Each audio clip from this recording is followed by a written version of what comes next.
오늘은 담대한 믿음을 따라라는 제목으로 함께 말씀을 나누고자 합니다.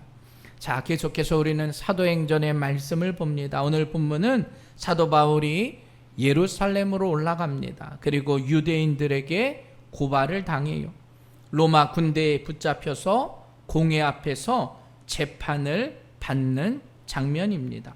자, 그리고 그 재판을 받는 과정에 대한 이야기가 오늘 본문의 말씀입니다. 자, 6절 말씀 보면 바울이 그중 일부는 사두개인이요 다른 일부는 바리새인인 줄 알고 공회에서 외쳐 이르되 여러분 형제들아 나는 바리새인이요 또 바리새인의 아들이라 죽은 자의 소망 곧 부활로 말미암아 내가 신문을 받노라. 그 말을 한즉 바리새인과 사두개인 사이에 다툼이 생겨 무리가 나누어지니 이는 사두개인은 부활도 없고 천사도 없고 영도 없다 하고 바리새인은 다 있다 함이라. 자, 바울이 지금 공회에서 재판을 받습니다. 그런데 1절 말씀에 보면 바울이 공회 앞에 나가면서 공회를 주목하였다 말해요. 그러니까 재판받으면서 재판관들이 누가 왔느냐 바울이 유심히 본 거예요. 공회의 구성원이 어떤 사람들이었는가 바울이 파악해 보니까 사두개인이고 일부는 바리새인입니다. 그런데 바울은 누굽니까? 바리새인이잖아요. 바리새인 중에 바리새인이라고 자기도 고백합니다. 바리새인들은 무엇을 주장하고 있는지 바리새인의 교리는 뭔지 바울은 너무나 잘 알고 있었어요. 그래서 나는 전통적인 바리새인이다. 또 오늘 나오는 사두개인은 누군가? 실은 사두개인은 예수님 당시에도 예수님과 혼날 때 예수님께 혼날 때 바리새인뿐만 아니라 옆에서 함께 혼났던 사람들이 바로 사두개파 사람들이에요. 그리고 그들은 부활이 없다 주장하는 사람들이 바로 사두개인입니다. 그러니까 어느 정도의 교리는 다 비슷한데 이들은 부활도 없고 영도 없다 생각했어요. 그래서 여러분 누가복음 20장에 보면 이 사두개인들이 예수님께 묻습니다. 물어 이르되 선생님이요 모세가 우리에게 써주기를 만일 어떤 사람의 형이 아내를 두고 자식이 없이 죽으면 그 동생이 아내를 취합니다. 그러니까 유대인의 관습은 뭐냐? 형이 아내를 두고 자식이 없이 죽으면 동생이 형의 아내를 취하는 거예요. 자, 그런데 그 동생들이 7명이 있는데 다 자식이 없이 죽어요. 그럼 나중에 부활했을 때 누가 진짜 아내가 되겠느냐? 이 사두개인들은 부활이 없다는 것을 전제로 예수님께 이렇게 불합리하게 물어보는 겁니다.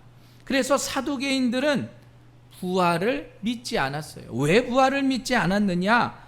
이들은 그 당시에 권력을 가진 고위직입니다. 그러니까 이미 잘 살고 있는 사람들이에요. 정치적으로는 사내들인 공의회에 힘을 가지고 있는 사람들이 바로 사두개인 사람, 사두개파 사람들입니다. 그러니까 이들에게 있어서는 내세가 중요하지 않아요.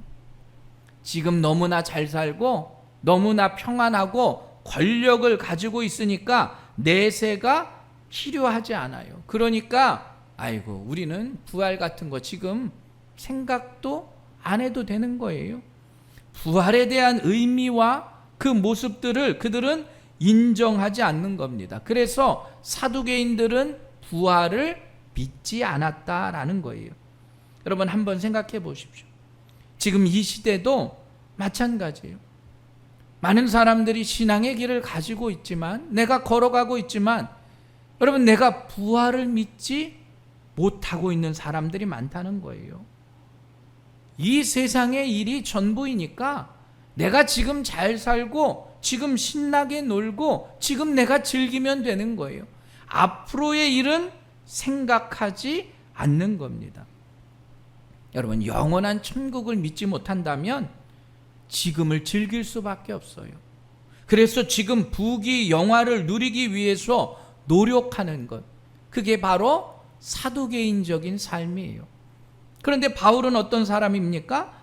바리새파 사람, 바리새인입니다. 바리새인들은 천사도 믿고 영도 믿고 부활도 믿는 거예요. 내세를 믿고 영원한 천국이 있다고 믿은 사람. 그렇다고 바리새인들이 의로웠느냐? 그렇지 못했어요. 율법적으로는 최선을 다하려고 했습니다. 그런데 그 율법을 지키는 일이 올바르지 못한 거예요. 그 율법을 자기 자신들에게만 권력으로 사용했던 사람들이 바로 바리새인입니다. 여러분, 율법의 근본의 정신은 하나님의 사랑과 이웃 사랑이에요. 그런데 바리새인들은 하나님도 사랑하지 않고 이웃도 사랑하지 못했어요. 무엇만을 위해서? 자기들의 뜻을 위해서만 살았던 사람들이 바로 바리새인들이에요. 그래서 주님도 이 바리새파 사람들, 그 사두개인들을 지적했어요. 너희들 믿음 안에 살아가는 것 그렇지 않다는 겁니다. 그들의 율법을 지적하고 어떻게 인간이 완전할 수 있냐? 너희들 가식적으로 그렇게 율법을 따르는 채 하지 말아라 라는 거예요. 오늘날도 마찬가지입니다. 이 바리새인과 같은 생각을 가진 성도들이 있다는 거예요. 형식적으로는 완전합니다. 겉으로 보기에는 완벽한 신앙의 길을 가는 것처럼 보여요. 철저하게 나는 율법을 잘 지키고 살아간다 말합니다. 그런데 자신이 죄인이라고 하는 사실은 깨닫지 못한다는 거예요. 내가 다른 사람보다 조금 낫다고, 내가 주일날 한 번도 빠지지 않았다고, 내가 신앙생활 잘한다고 생각한다는 거예요.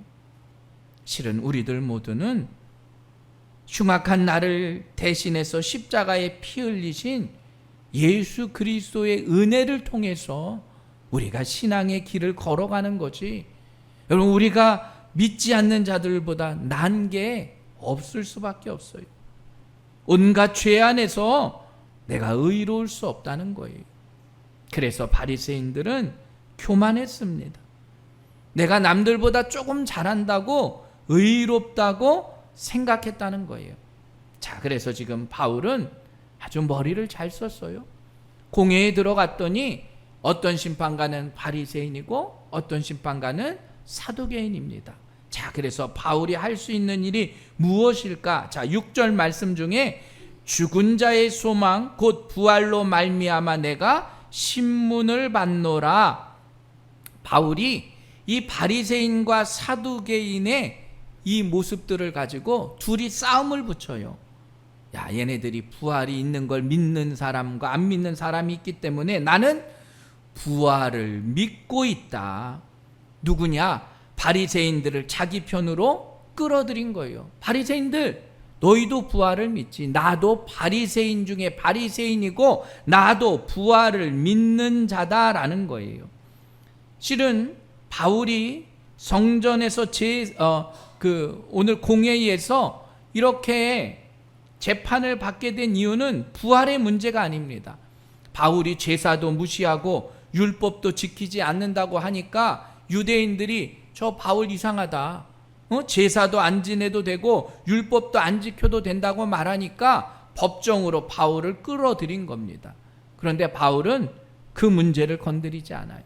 부활에 대한 걸 말합니다. 나는 부활이 있는 것을 믿는 바리새인과도 같은 사람이다. 그래서 바리새인과 사두개인을 싸움을 붙이게 된 겁니다. 여러분, 한번 생각해 보십시오.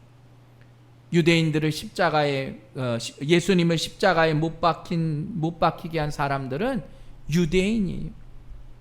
유대인들이 빌라도에게 압력을 가해서 빌라도가 예수를 사형을 선고해요. 그리고 로마의 병정들이 예수님을 십자가에 못 박습니다. 하나님을 모독한 죄, 그것을 몰아서 예수님을 십자가에 못 박은 거예요. 그런데 한번 생각해 보십시오. 예수님이 만약에 부활하셨다면 유대인들의 입장에서는 야, 자신들의 흉악한 죄인이 하나님의 아들이 되는 거예요. 아니, 정말로 저 사람이 하나님의 아들이었나? 예수님이 우리의 구주가 되시는가? 그걸 인정할 수밖에 없는 게 예수님의 부활입니다. 그래서 처음에 유대인들은 로마의 병정들을 매수했어요. 야, 너 예수의 제자들이 시체를 훔쳐갔다고 해라. 거짓 증언을 이렇게 말한 거예요. 예수님의 부활을 거짓이 되어야지 자신들의 생각이 옳다 말할 수 있는 거예요. 그래서 유대인들에게 있어서는 예수님의 부활은 있어서는 안 되는 겁니다. 그래서 철저하게 예수님의 부활에 관련됐던 사람들에게 협박을 하고 그들의 입을 막으려고 죽이기도 했어요. 그런데 여러분, 예수님의 그 부활은 목격한 사람이 너무 많아요. 역사적인 사실이고 그 부활에 대한 소망이 지금 우리에게까지도 나타나게 된 겁니다. 교회에서 복음의 말씀은 바로 그거예요. 예수의 부활을 전하는 믿음. 예수님이 부활하셨기 때문에 우리도 부활의 길을 갈 수 있는 거예요. 예수님이 부활하셨기 때문에 산 소망이 우리에게 있는 겁니다. 여러분, 그게 바로 복음의 기쁜 소식이에요. 그런데 오늘날 많은 교회에서요, 아니면 많은 성도들이 부활을 믿으려 하지 않는다는 거예요. 사두개인과 같은 그러한 마음으로 나는 현세의 행복만을 원한다는 거예요. 때로는 바리새인들처럼 율법을 지킴으로 선한 것을 내가 살아가는 걸 원하지, 내가 부활과는 상관없이 살아가려고 한다는 거예요. 예수의 십자가의 부활, 여러분, 그건 놀라운 은혜이고 우리의 복음의 말씀이라는 사실을 기억하시고 그 부활의 복음을 온전히 믿음 안에 전할 수 있는 우리 새생명교회 성도들 되시길 주님의 이름으로 간절히 축원합니다. 자, 지금 바울이 사두개인과 바리새인들과의 그 관계를 알고 있었어요. 그러면서 9절 말씀 보면 크게 떠들세 바리새인 편에서 몇 서기관이 일어나 다투어 이르되 우리가 이 사람을 보니 악한 것이 없도다. 혹 영이나 혹 천사가 그에게 말하였으면 어찌하겠느냐 하여 큰 분쟁이 생기니 천부장은 바울이 그들에게 찢겨질까 하여 군인을 명하여 내려가 무리 가운데서 빼앗아 가지고 영내로 들어가라 하니라. 자, 바울은 지금 자신은 바리새인 중에 바리새인이라 증언합니다. 그리고 내가 이렇게 고통당하는 건 뭐 때문에? 부활 때문에 고난을 당하고 있다 주장하니까 그 서기관들 가운데 바리새인 사람들이 생각해 보니까 바울의 말이 맞는 거예요. 봐라, 바울은 악한 것이 하나도 없다. 혹 영이나 혹 천사가 그에게 말했으면 어찌할 거냐. 바리새인들은 영도 믿고 천사도 믿고 부활도 믿는 거예요. 부활을 이야기하는 거 보니까 바울은 나쁜 사람이 아니구나. 만약에 성령님이나 천사가 그에게 말한 것이면 어떻게 할 거냐 말하는 거예요. 큰 분쟁이 일어났습니다. 그래서 천부장이 바울이 찢겨질까 해를 당할까 두려워해서 다시 영내로 들어가라 명령하게 돼요. 여러분, 부활의 복음을 전하는 바울, 실은 악한 것이 하나도 없이 선한 사람이 바울이에요. 거기에 있는 사두개인이나 바리새인들보다 훨씬 믿음 안에 살아갔던 사람이 바로 바울입니다. 그런 복음을 전하는 사람, 그 사람을 통해서 하나님은 일하고 역사하셨다는 거예요. 오늘날 우리도 예수님의 부활과 그 부활의 복음을 온전히 전할 수 있는 우리 새생명교회 성도들 되시길 주님의 이름으로 간절히 축원합니다. 가장 귀한 그 부활의 복음을 믿는 거예요. 여러분, 그걸 믿을 수 있어야 우리도 바울처럼 헌신하며 나아가는 겁니다. 오늘 바울은 억울하게 재판을 받고 있어요. 그래서 사두개인과 바리새파 사람들을 이용해서 결국은 다시 영내로 들어오게 됩니다. 그리고 그날 밤에 바울의 인생 가운데 놀라운 은혜를 체험해요. 생각해 보십시오. 지금 혼자 재판을 받아요. 그리고 자신의 편이 될 만한 사람도 없습니다. 그들은 수단과 방법을 가리지 않고 바울을 죽이려고 해요. 로마의 군인들은 막강한 병력과 힘을 가지고 있습니다. 나름대로 바울은 두려워할 수밖에 없어요. 어떻게 보면 혼자서 그 외로운 길을 걸어가고 있는 겁니다. 주위에 친척이나 친구도 없습니다. 도와줄 사람도 하나도 없어요. 그리고 바울이 하는 건 오직 십자가의 복음을 전하는 일입니다. 그런데 그 십자가의 복음을 전하는 것, 여러분 그게 쉬운 일이 아니에요. 십자가의 그 복음인 우리에게 때로는 의심의 길일 수도 있어요. 아니 내가 예수님을 만나서 예수님의 음성을 듣고 은혜도 체험하고 예수님의 부활을 믿어요. 그런데 한번 생각해 보세요. 그게 정말 나에게 확신의 믿음으로 나오느냐? 여러분 부활을 믿으세요? 부활한 사람을 본 적이 있으세요? 승민아, 그런데 어떻게 믿지? 그런데 우리는 왜 이 자리에 나와서 그걸 믿고 살아가고 있냐라는 거예요. 두려움에 떨고 있던 그날 밤 주님께서 바울에게 오세요.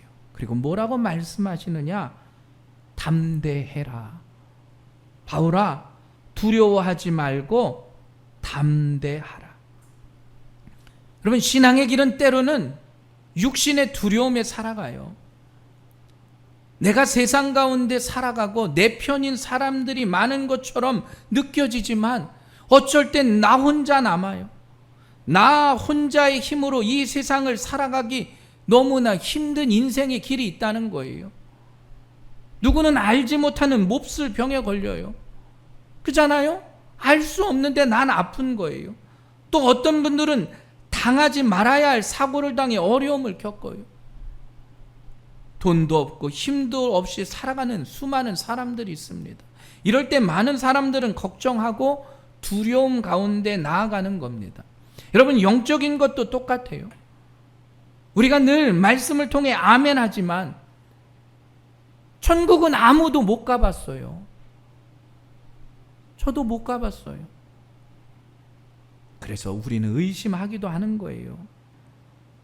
아니 예수님이 직접 오셔서 나와 악수하면서 대통령 만나는 것처럼 김명견 목사 주님 전 부활을 확신합니다. 그러면 확신이라도 할 텐데 나도 가보지 못한 그 천국에 대한 경험을 여러분들에게 이야기하는 거예요. 그럼 우리는 그 신앙에 대한 확신에 대한 두려움이 있다는 거예요. 오늘 바울이 마찬가지입니다. 죽음을 앞두고 바울도 재판을 받아요. 어떻게 될지 몰라요. 그가 다메섹 도상에서 예수님을 만나지만 그 예수님이 정말로 나에게 있어서 확신의 모습으로 다가오시느냐? 우린 때로는 두려워하고 때로는 염려합니다. 그런데 오늘 주님께서 그 바울에게 오셨어요. 그리고 뭐라고 말하느냐? 담대하라. 여러분 그 담대하라의 말씀이 오늘 이 자리에 있는 성도들에게도 함께 한다는 것을 기억하시길 간절히 축원합니다. 바울은 지금 부활의 복음을 전해요. 근데 그 복음을 어떻게 전하느냐? 목숨을 걸고 전하는 거예요. 부활의 복음이라고 하는 건 당시 너무나 생소한 일이에요. 믿겨지지 않는 거짓말 같은 겁니다. 유대인들 가운데서도 바리새인들이 그 부활의 복음을 믿었지만 그들도 아직 보지 못했기 때문에 예수 그리스도의 부활을 인정할 수가 없는 거예요. 예수님의 부활이 사실이고 예수 그리스도가 하나님의 아들이라고 한다면 유대인들의 입장에서는 큰 문제가 생기는 거예요. 오늘날 예수의 부활을 전하는 것도 마찬가지로 어렵습니다. 과학적으로 논리적으로 설명할 수가 없기 때문이에요. 우리의 신앙의 생활이 이와 같아요. 예전에 어려울 땐 믿음 안에 살아가는 게 더 쉬웠다고 그래요. 왜냐? 살기가 어려웠으니까. 먹는 것도 힘들었으니까. 교회에 오면 휴식하고요. 교회에 오면 영적으로 평안하고요. 교회에 오면 사람들이 함께 모이니까. 근데 요즘은 예배가 노동 중에 중노동이에요. 세상에서 어렵고 힘들게 살아오다 또 주일날 앉아서 예배를 드리는 거예요. 여러분 대단하신 분들입니다. 헌금 생활하는 건 더 어려워요. 물질 위주의 사회에서 돈이 없으면 아무것도 할 수 없는데 누구는 거기에 10분의 1을 하나님께 바친다고 헌금을 드려요. 여러분 대단하신 분들이에요. 믿음이 없으면 할 수 없어요. 여러분 그 돈 가지고 부모님께 효도하면 효자라고 칭찬이라도 듣죠. 그 돈 가지고 어려운 사람 도와주고요. 사회적으로 하면 칭찬받아요. 연예인들 어려운 일들 뭐 그럴 때 많이 기부하잖아요. 그 돈 가지고 내가 노후에 적금 들고 보험 들면 나중에 혜택 볼 수도 있어요. 그런데 여러분 아무 보장도 없는 교회에 여러분 왜 헌금하시고? 믿음이 없으면 불가능한 일이에요. 부활의 영생을 믿는 믿음이 있기에 우리가 충성하고 헌신하고 믿음 안에 예물도 드리는 거예요. 오늘 바울도 마찬가지예요. 그가 공회에서요 두려움 가운데 있는데 자신의 인생의 앞에 보증이라는 것이 있을 수 없잖아요. 그런데 뭐라고요? 담대하라. 주님이 바울에게 말씀하셨다는 사실을 여러분 기억하시길 간절히 축원합니다. 여러분 실은 믿음이라고 하는 건 바로 그거예요. 우리가 계산할 수 없는 영역이에요. 인간의 머리로 우리의 지식으로 그 우리의 능력을 가지고 그것이 많고 적음 뭐 나에게 이익이 있느냐 없느냐를 따질 수 있는 게 아니라는 거예요. 바울은 지금 그걸 체험한 겁니다.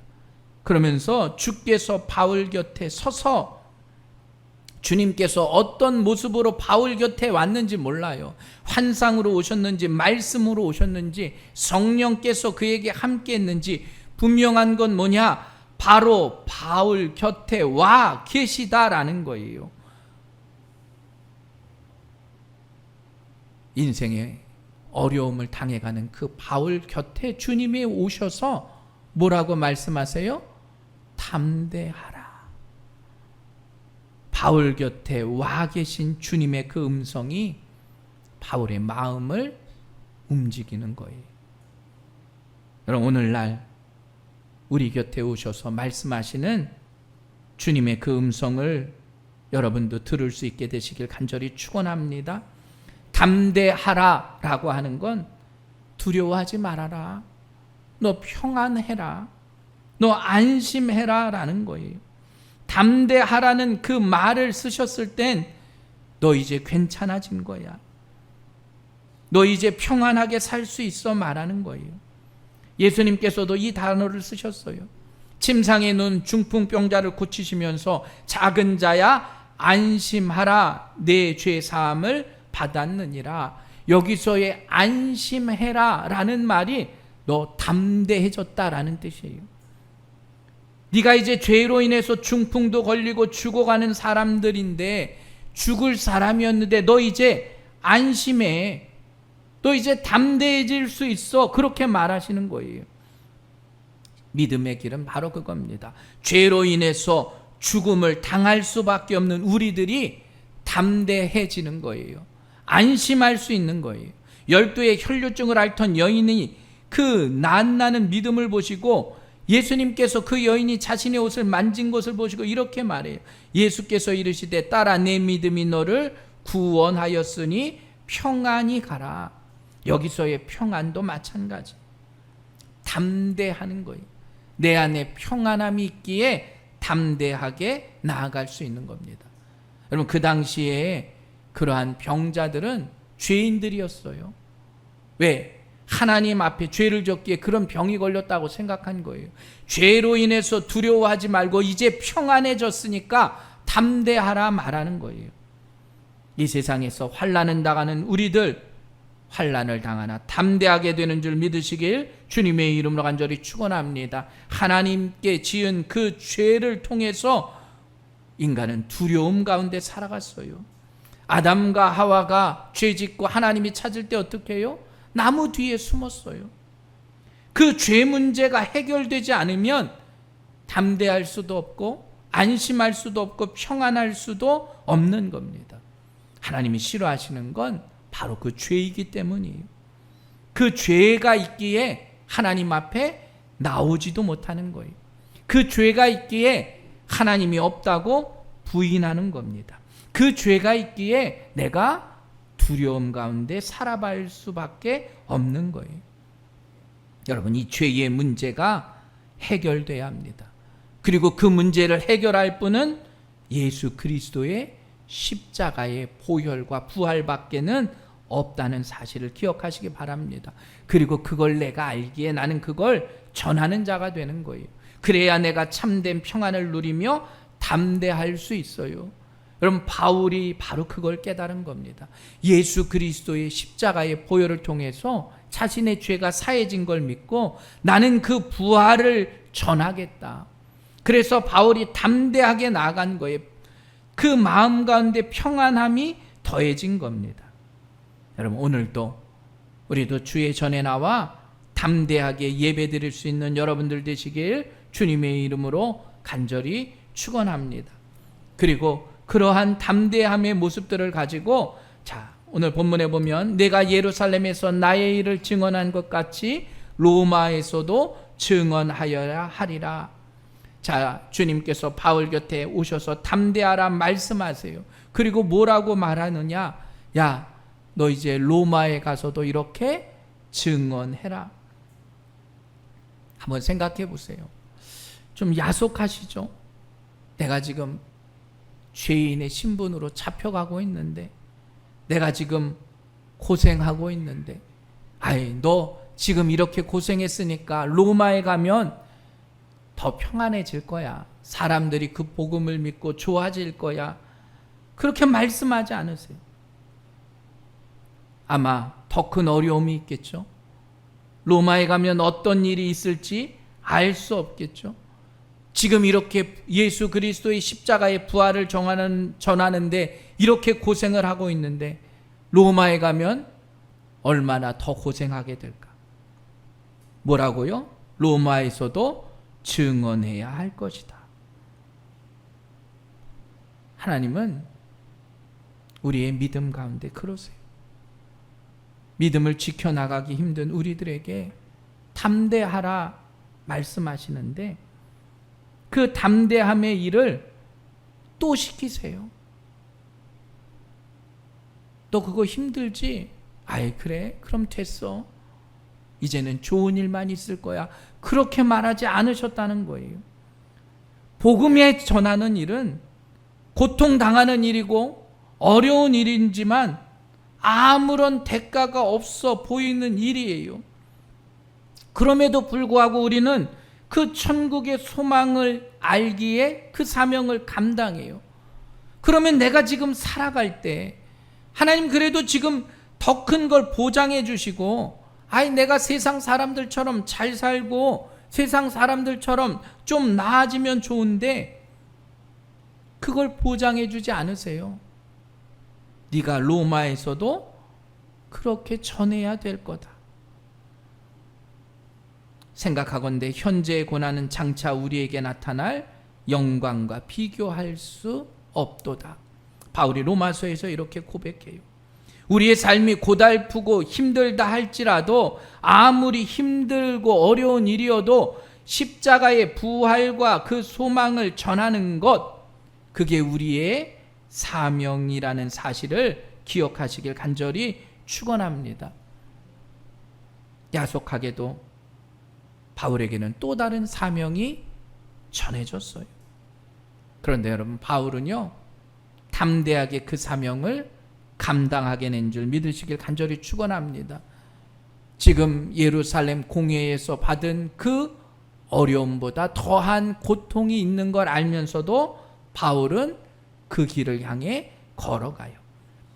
그런데 놀랍게 사도행전 24장에 보면 4절에서 9절까지 더들로라고 하는 사람이 바울을 고발하는 내용이 나와요. 대제사장과 장로들을 대신해서 바울 네 죄가 어떤지 봐라, 그리고 고발해요. 그러면서 뭐라고 이야기하느냐, 사도행전 24장 5절에 보면 우리가 보니 이 사람은 전염병 같은 자라, 천하에 흩어진 유대인을 다 소요하게 하는 자요 나사렛 이단의 우두머리라.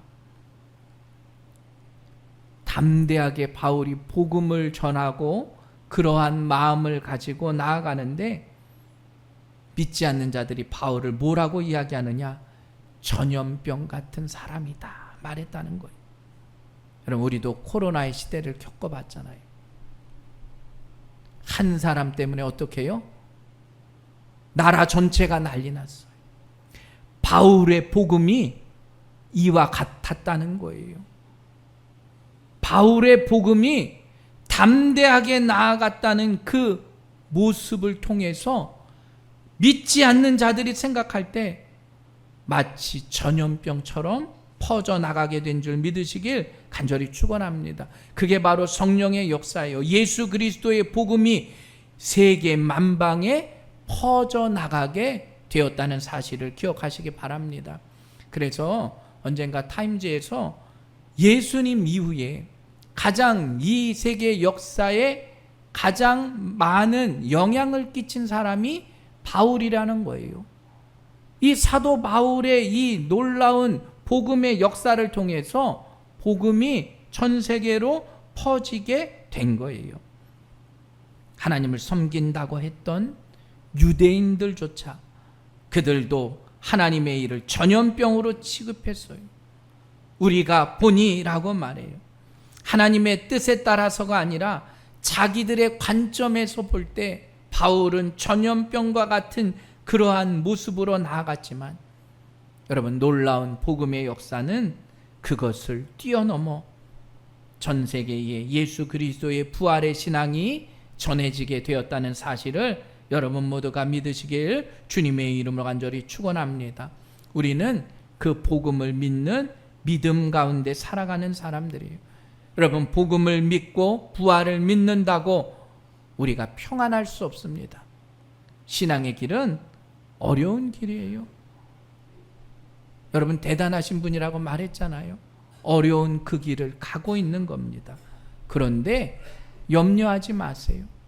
두려워하지 마십시오. 영원한 하나님 나라를 내가 믿기에, 그 부활을 내가 믿기에 나도 담대하게 나아갈 수 있다는 사실을 여러분 깨달으시고 그 부활의 소망 가운데 살아가는 우리 새생명교회 성도들 되시길 주님의 이름으로 간절히 축원합니다. 오늘부터 준비하세요. 바울처럼 주님이 내게 다가오셔서 말할 때 나는 뭐라고 대답할까?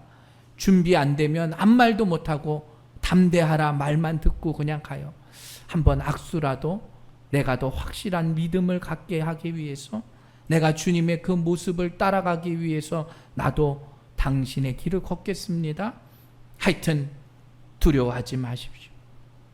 담대하게 그 믿음을 따라 승리할 수 있는 우리 새생명교회 성도들 되시길 간절히 축원합니다.